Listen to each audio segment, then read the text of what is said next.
নমস্কাৰ, এই মতো দায়বৈছে ৰাজ্যখনৰ কেইবাটাও গুৰুত্বপূৰ্ণ খবৰ এই মুহূৰ্তত দিব লৈছে এটা বিগ ব্ৰেকিং নিউজ। বিলাসীপাৰাৰ কুৰ্চাকাটিত ভয়ংকৰ হত্যাকাণ্ড। দুৰ্বৃত্তই ডিঙি কাটি হত্যা কৰিলে দম্পতীক। হত্যা কৰিলে শাহজালাল আৰু তেওঁৰ পত্নীক। শাহজালাল বিলাসীপাৰা মহকুমা আদালতত তৰণি আছিল। হত্যাৰ কাৰণ বৰ্তমানলৈ জানিব পৰা হোৱা নাই। ঘটনাস্থলীত আৰক্ষী আৰু দণ্ডাধীশ উপস্থিত হৈ তদন্ত আৰম্ভ। পৰৱৰ্তী খবৰটি হৈছে ফুটবলাৰ এলেন দেউৰীৰ চিকিৎসাৰ বাবে ৰাজ্য চৰকাৰে আগবঢ়ালে 4 লাখ টকাৰ আৰ্থিক সাহায্য। ফুটবলাৰ এলেন দেউৰীক 4 লাখ টকাৰ আৰ্থিক সাহায্য।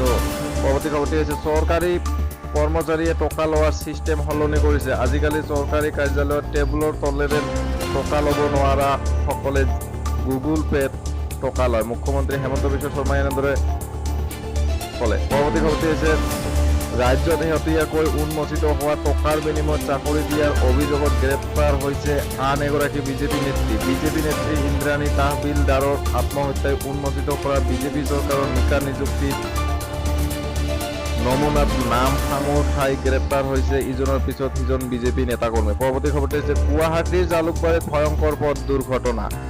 অচিনাক্ত বাহনৰ খুন্দাত আহত এগৰাকী মহিলা। 37 নং ৰাষ্ট্ৰীয় ঘাইপথত সংঘটিত হৈছে এই দুৰ্ঘটনা। আহত মহিলাগৰাকীক উদ্ধাৰ কৰে উবেৰ চালকে। ততাতৈয়াকৈ খবৰ দিয়া হয় জালুকবাৰীৰ আৰক্ষীক। আহত মহিলাগৰাকীক GMC লৈ প্ৰেৰণ কৰা হয়।